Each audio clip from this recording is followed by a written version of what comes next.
Welcome to Crushgasm, the podcast dedicated to the highs and lows of crushes. From their first to their worst, we're going to cover them all with a cascade of characters, including our guest today, the Emperor of Awesome himself, Bradley Butin.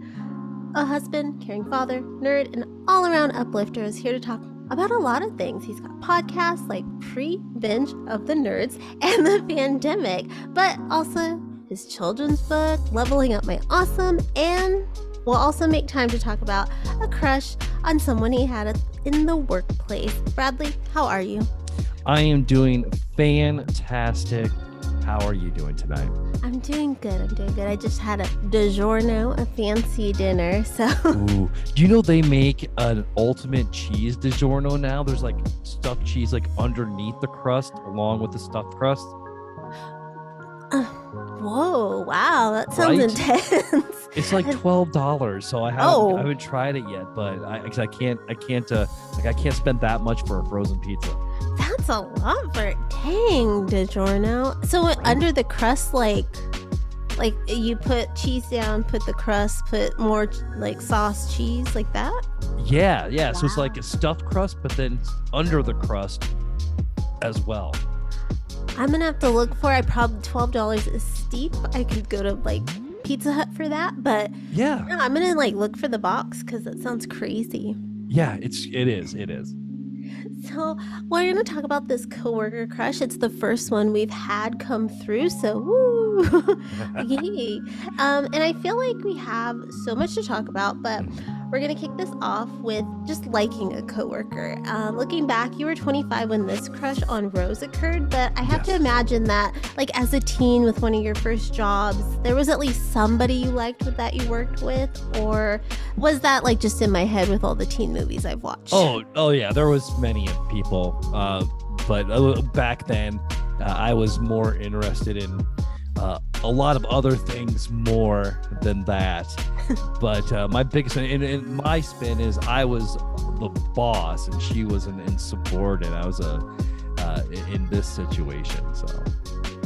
And like speaking of crushes, like on people that you work with, I want to dive into the like particular differences that, like when you were a teen and you had like someone at work, how did you handle it compared to like this crush when you were an adult? Where it's like, did you have the same kind of feelings come up or thoughts?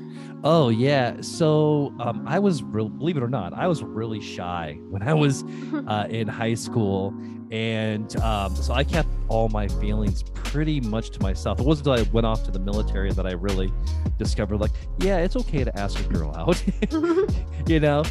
So unless it was like made blatant, I pretty much was like, get away from me, man, get away from me. Even as a teen, you were still acting like an 8-year-old, like, oh, you have cooties? Yeah, pretty much. I was like 16, and then I was like so shy around the opposite sex. It was kind of crazy. I mean, like I think I was a natural blusher, and it became a thing that my older sister and my mom and everybody like, oh, let's make Brad blush by, you know, my sister was 3 grades ahead of me and have her friends like hang on me and stuff like that. No. That sounds like mental torture. A little bit, but you know, like secretly you're like, yeah, that was so awesome, you know. But then you're like, I was so shy. It was so crazy. And I look back at myself now and I'm like, I could talk to anybody. Yeah, doesn't your teenage self can sometimes make you so upset looking back in hindsight. You're like, why was I like that? Why? Right, like I mean, it was one of those things like, you know, you don't make the shots that you don't take. You never make the shots that you don't take. And I look back and like, you know, I had crushes on people when I was in high school, but I was always too afraid of rejection to say something, you know. And like, so now it's like, the could have been. I mean, I'm perfectly happily married with my wife and I love her to death. You know, but it's just like, because I will go on Facebook. I'm like, wow, that's cool. I have the hots for you for a hot minute. I mean, usually though, for me, if I see someone I liked from 14, 16, I'm like, oh, thank God it didn't work out. Like, yeah, thank God I was too shy to say anything. Right, yeah. That's how I am. So you and Rose, you were working at Perkins. Is that a Yes. restaurant? Yeah, Perkins Restaurant and Bakery. Right, because I don't think we had those where I grew up in California. So I imagine it's kind of like maybe a Marie Callender's. Yeah, that's Okay. actually Marie Callender's actually bought Perkins, so Okay. they're pretty much the same thing. So, okay. Well, learning something new, learning about a new restaurant. Well, I guess they're not around anymore if they bought them. Yeah, well, Oh. I mean, they kept the name Perkins, Marie Callender's. I actually think it was Perkins that bought Marie Callender, one of the two anyway. But the food stayed the same. They're still around. Yeah, they're still around. They were famous for being open 24/7 and going in after the bar closed. Oh, so they can get rowdy. Okay. Oh, things could get rowdy.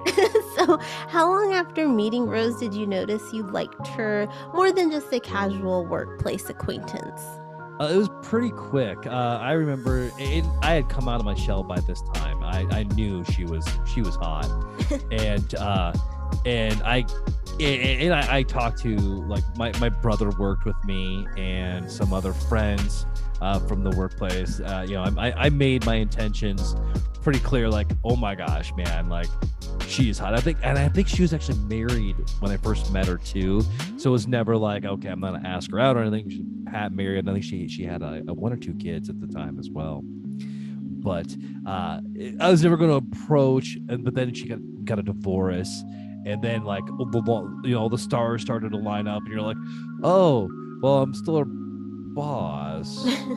And we never hung out outside of work at that time, besides, like, sitting in the same booth outside of work hours and just chit chatting. And you said she was really hot, so I have to imagine, was it her looks or her personality that won you over first? I think I know.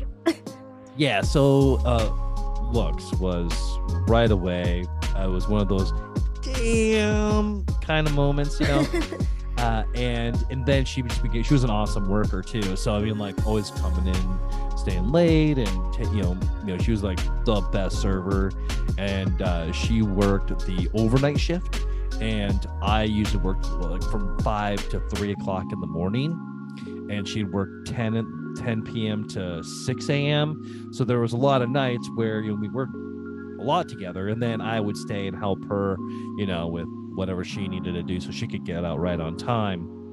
So we became friends. I never I hate cheaters. Cheaters are, I will never cheat on my wife. I will never I've never cheated on anybody my entire life. So there was a line that I would never cross. But when she was divorced, it was one of those, like, well, I'm still her boss. But something that then happened where it made it a little better. So. And I do want to know what, like, sort of cemented the crush for you when she did get divorced. Like, what made you push forward? She admitted that she looked at me the same way. That she was crushing on me a little bit too, and as a matter, she would try to make me blush at times at work, when I was working, and there may have been some inappropriate touching a little bit. At the Perkins? At the Perkins, oh yes, my God. at the Perkins. Yeah, so we had this thing called we called it the good game. If you know where I'm going here, and this really wouldn't happen in today's culture, but where it was okay to slap everybody on the butt and say, good game, you did good game, so there was a little bit of that. And like you've said, you were her boss, so when she admitted she had feelings for you and it was kind of mutual, did you think, oh, okay, this is great, but at the same time we might have a HR issue? Yes. And then it was not long after that, it was within a week of kind of like, hey, I like you, you like me, but I'm like, I'm still your boss, and I wouldn't cross that line at the time. And an opportunity came for me to transfer to a new Perkins that was 8 miles away from that one, but was 5 miles closer to where I lived at the time. So they needed help, so I jumped ship and went to a different Perkins, and then we were free to date. Do you think it was kind of like one of those fate type of things? That's the way I was reading it at that time. It's like you're like, wow, so you like me, I like you, and now I'm not your boss. And then so we started dating like right away. It worked out, but you noted Did. that she was kind of this fork in the road for you. What do you mean by that? Because when you said that you got transferred, I thought it was like a Perkins, maybe a few states over, but only 8 miles, so no big like pick up and move. So she was the fork in the road that led me on the path I am today. So we got together. We were together for a couple months where we dated and everything. Actually, it was probably closer to 6 months. And she lived in a town. It was about 30 minutes away from where I lived, and she would come and hang out, for the nights and whatever. And then I was offered a job in Pella, which was about 3 hours away from where we both lived. And I wanted to take this job really bad. I wanted it was running a bed and breakfast, and so I accepted it. And my brain was like, okay, well, we'll make it work. I'll come down on my days off and everything like that. And for her, that was a no-go. For her, that was like, no, I am not going to be in a relationship with somebody that far away. And so it was one of those like, you stay here and we can be in a relationship, or you go and that's it. We'll give each other a high five and wish each other good luck, maybe even a good game. Yeah. And I chose to go. I wanted to get out of there. At that time, I was into drugs, and I wanted to get away from that as well. That I was partying too much, and that was a side of me I wanted to keep away from. That, and I was trying to get away. And so I moved, and moving down here led me to all of the things that I met my wife, and I had my kids, and to where the person I am today. So you chose right. I chose right. I absolutely chose right. But Rose, I went and saw her a couple times when I worked in Pella, and it was just never the same. She ended up meeting somebody, and I think he was a cop or something, and got married and went on with her life. As far as I know, she's happily married, and I think she had another kid with this guy, and awesome. She definitely deserves it. Well, before we move on, I do want to, this is a big thing in TV, and I'm a big TV fan. You're a big pop culture fan. Workplace romances, it's like a sitcom staple. It is. So I want you to rank these 5 classic workplace couples. We have Jim and Pam from The Office, Sam and Diane from Cheers, Amy and Jake from Brooklyn Nine-Nine, Ben and Leslie from Parks and Recreation, and Bob and Linda from Bob's Burgers.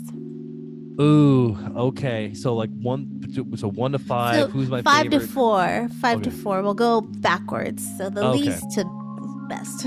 Okay, so least to best. Okay, so my least favorite would be Ben from Parks and Rec, just because I'm not a huge fan of Parks. I like the show, but I was never super geek about it. And then I would have to say Jim and Pam from The Office. Yeah, I'm gonna give them number 4. They're not my favorite Office couple, but yeah, I do love The Office, but I don't like. I love The Office because it's gonna make me laugh all the time, and I don't even really think about the relationships in there. And out of this list, automatically, I know what my number 1 and my number 2 are. All right, number 3 is gonna be Bob and Linda. Bob and Linda from Bob's Burgers, because you don't have Bob Burgers without that relationship, and it is hilarious. If you don't watch Bob Burgers, what are you doing? It's funny. I'm so behind though. I think in 2020, I just lost track of like days and times, and just Bob's Burger it just went under for me. But I try to catch up every now and then. Yeah. So when the movie came out, I have a 13-year-old daughter. Anna is her name. Anna, I love you. And she's like, "Hey, Dad, can we watch Bob's Burgers the movie?" And in like 0 seconds, I'm like, "Yes." I had it. I pulled up Hulu and it was going. I'm like, "Okay, I can get her into something that I like." Yes. And then she's like, "Is there more of this?" I'm like, there's a show. There's so much more. There's a lot more. Because there's parts of the movie she was like, "Huh?" But yes. Number 2, Sam and Diane from Cheers. I mean, they're our first kind of will they, won't they, before Ross and Rachel ever came into the picture. Absolutely. I mean, Ted Danson. I mean, who doesn't like Ted Danson? So hot. I mean, like The Good Place. Yes. That is.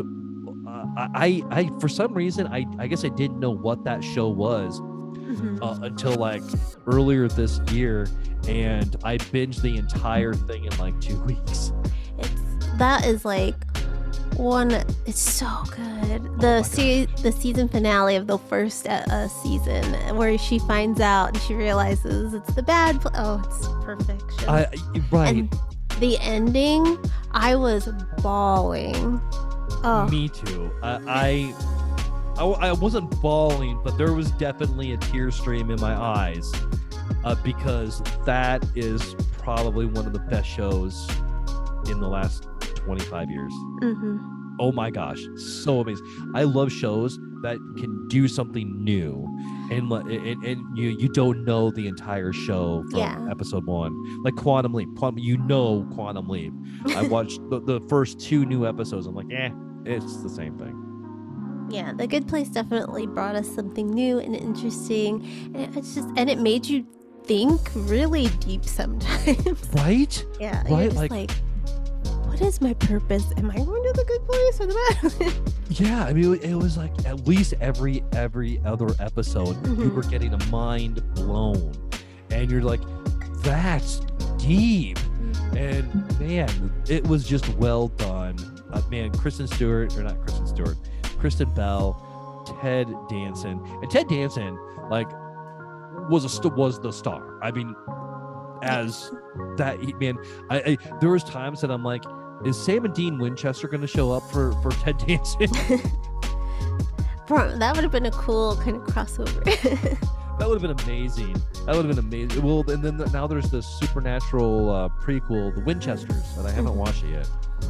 But I do believe I have one left. My top, Amy and Jake, Brooklyn Nine-Nine, because Brooklyn Nine-Nine is the funniest show in such a long time, and I absolutely love them together because it reminds me of my wife and I.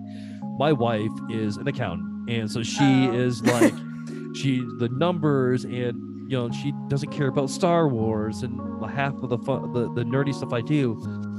But she let me name my kid Leia. I mean, like, she puts up with my nerdiness with a smile on her face, and like that relationship, it just reminds me so much. And we watch that show together, and she's like, "You're Jake." I'm like, "Yes, I am." So another great show. I can't believe when Fox canceled it, but thankfully, NBC picked it up. I was at a job as I was a test proctor for the SATs. So I was in a room full of these kids like trying to get into college, trying to better, and I'm like sitting in the corner crying because this TV show got canceled. I was it's like, real. why? Yeah, that's real. I mean, like, you get so attached to a lot of these characters. Yeah, and they took Last Man on Earth too that day, and sadly no one brought that back for me. That hurt. Yeah, I have never seen that show. Oh my god, binge it. I'm just gonna spoil it. It got canceled and it ended on a cliffhanger. We'll never know. I think the creator said what was gonna happen, so you can look it up later. But yeah, it's so funny. It's like, but what was sad is it was like an apocalypse show up against The Walking Dead at The Walking Dead's height. So, and it didn't have the zombies or anything like that. So I think that's where Fox failed it, but it was really good. Will Forte's so funny in it.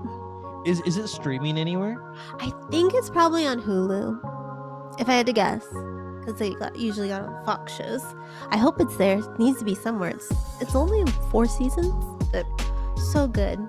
Well, speaking of awesome, it's time to talk about what you have going on, and we're going to start with the children's book, Leveling Up My Awesome.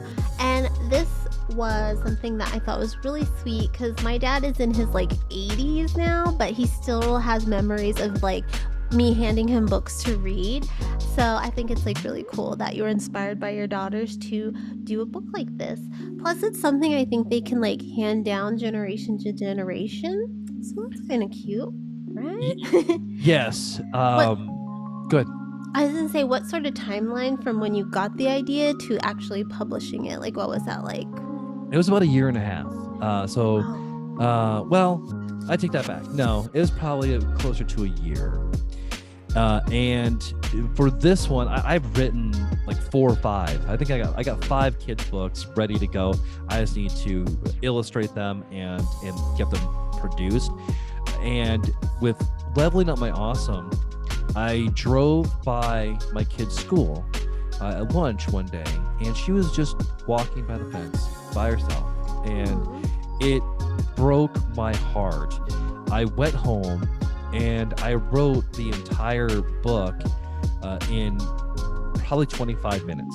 And then, it was a poem. I mean, it was kind of a poem, it's prose. And then, I've tweaked it here and there.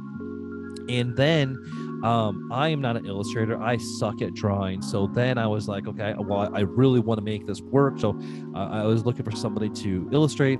And people were like, yeah, I'll illustrate for like $1,000. Oh. And then I found Fiverr.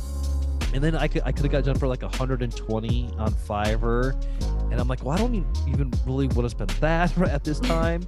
So I ended up illustrated by myself, all done on Canva.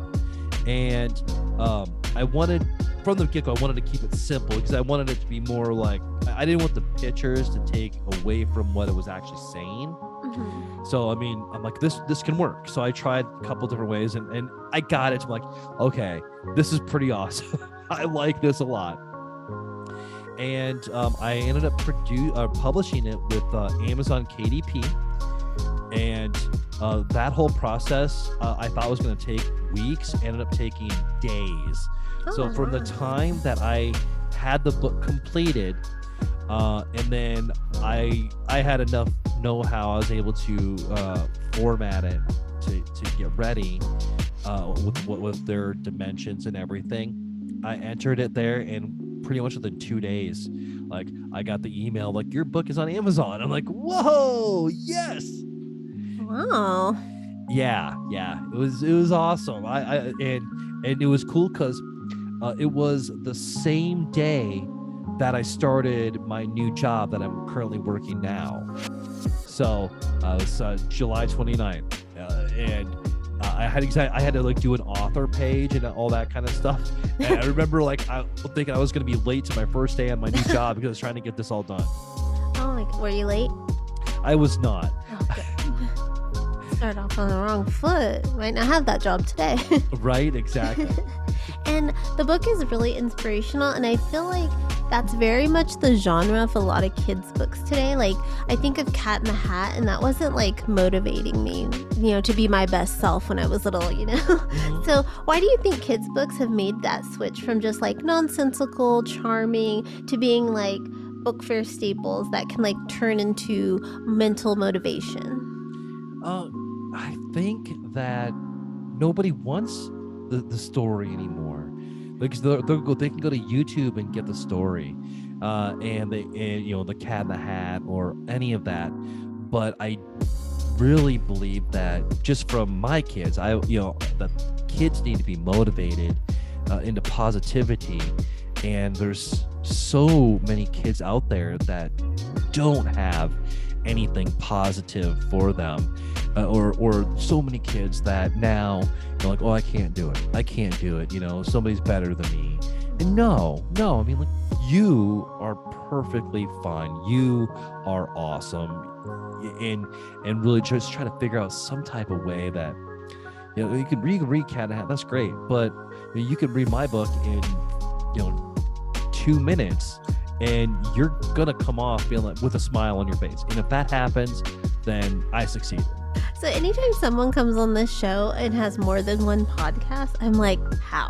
Because I barely have the time to do one. So where do you have all this extra time stored, and what made you want to do more than one? Yeah, so I started the Fandemic about over a year ago, and I at that time I was like 3 or 4 episodes ahead for a while, and then I had a conversation with one of my friends, Brian, because the whole thing with the Fandemic is I talked to amazing people like yourself, and we fan out and we just kind of see where it goes, right? We can do deep dives, and really we just talk about the things that are awesome in our lives. We had one of the greatest 90s talks probably since the 90s. I'm telling you, I could talk about it all day. Right. And then after that conversation with him, I'm like, dude, we just made a new podcast. So I'm like, all right. So then I started Pre-venge of the Nerds, and then I started falling away from what the Fandemic was, and I started really focusing on just Pre-venge of the Nerds, and so my Fandemic kind of took a back seat a little bit. I had several people cancel on me that I had lined up to interview, and I'm like, well, I got this guy, my buddy Brian, and him and we're every week, we got it.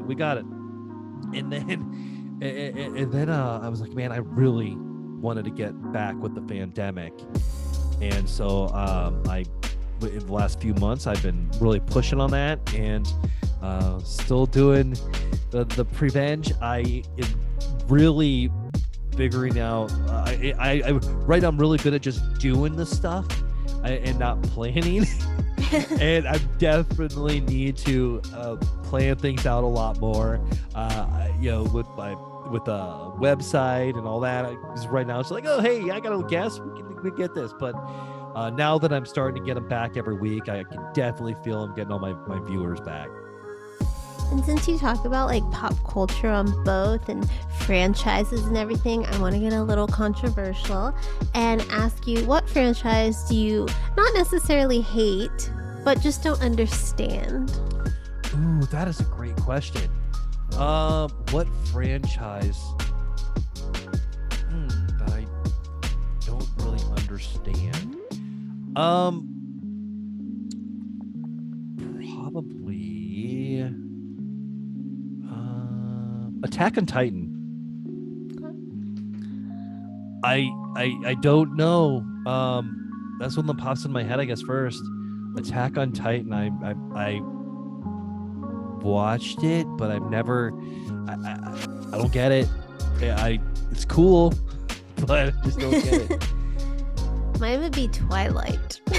Oh, so funny you say that. Last weekend, my 10-year-old, Leia, she came to my wife and I and said she wanted to watch the Twilight series. And my wife and I were like, is she okay to do this? Family discussion.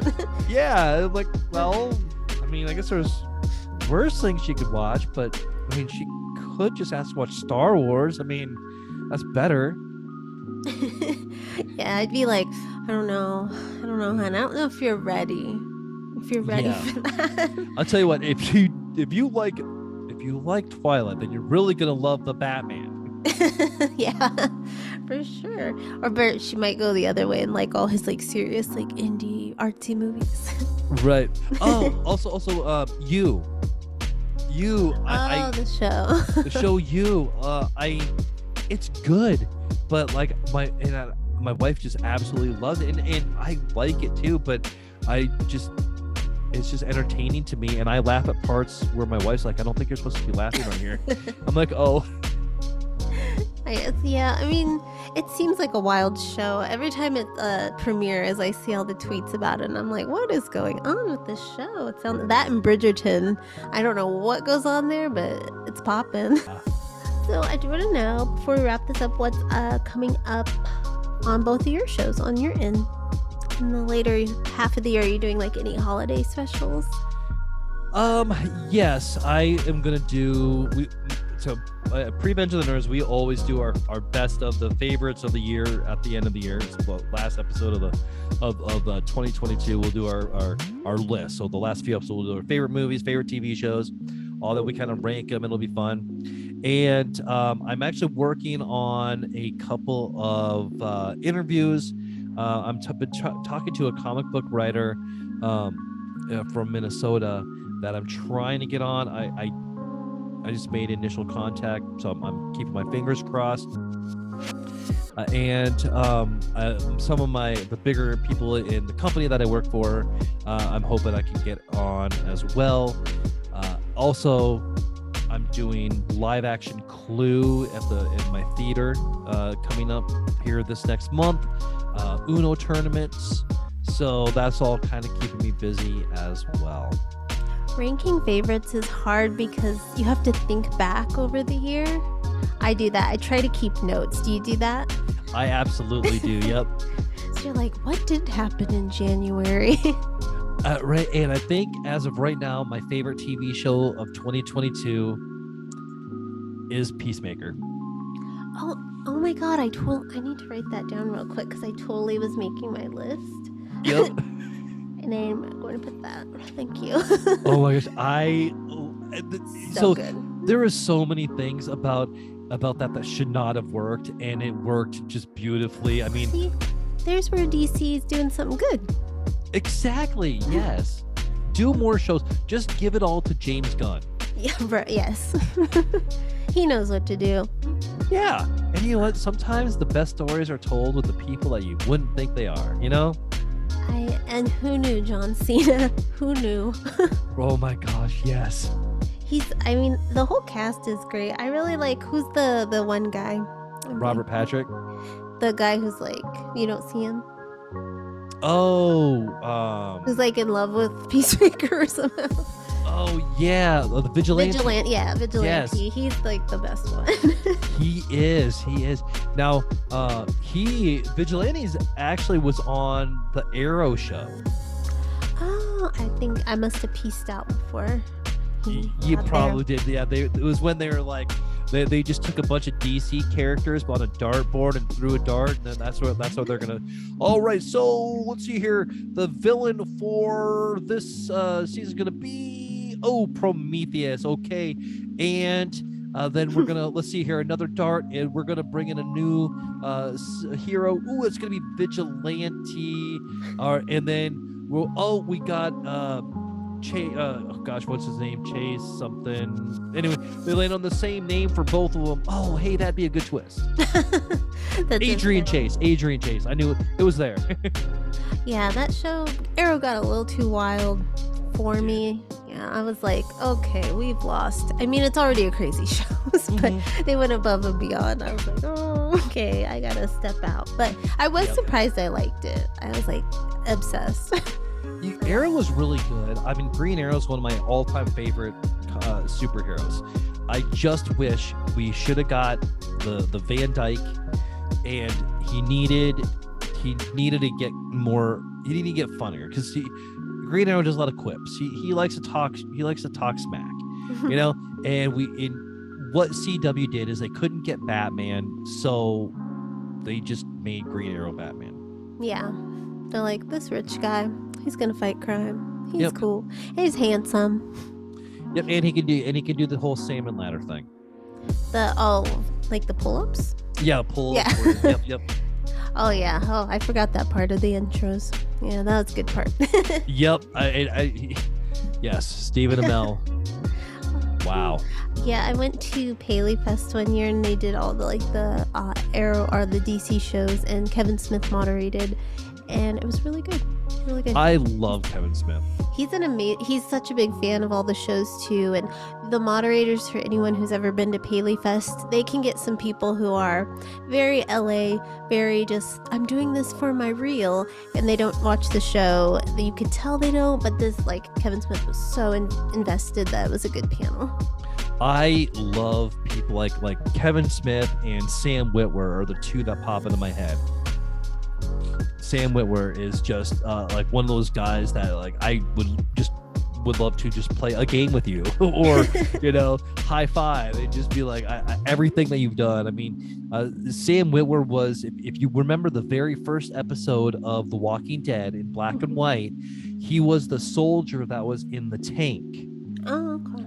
And then if you got into Star Wars games at all, he was Galen something. He was the main character in The Force Unleashed, which was Darth Vader's secret apprentice.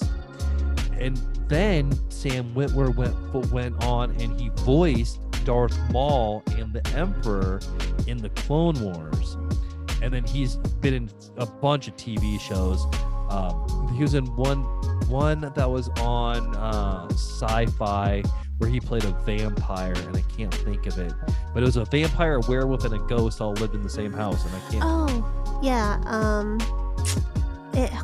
I know what you're talking about. Being Human? Being Human, yes. And yeah, he's just such an awesome guy. He twitches, or he streams on Twitch and I watch, and yeah, he's just cool. Yeah, that has Mimi Siku from the classic 90s film Jungle to Jungle. That's the only reason I know that show. Now, and the ghost in that show, I think, is on The Walking Dead now. Yeah, I can't think of her name. Is that the ghost, the Shimi? Mimi was the guy. Oh, okay. Was the other guy. I can't think of his real name right now. But yeah, he was in that movie with Tim Allen where he was like a jungle boy. Then he brings him. Yeah. So we're just going to end with, can you tell the people where they can find you online?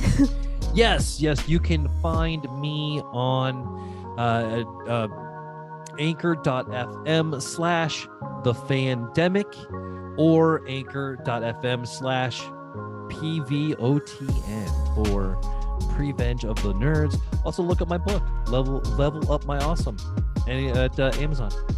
And I just want to thank you again for taking the time to talk to me about your workplace crush. And everyone, you can find all of Bradley's information below. And until next time, as always, keep crushing it.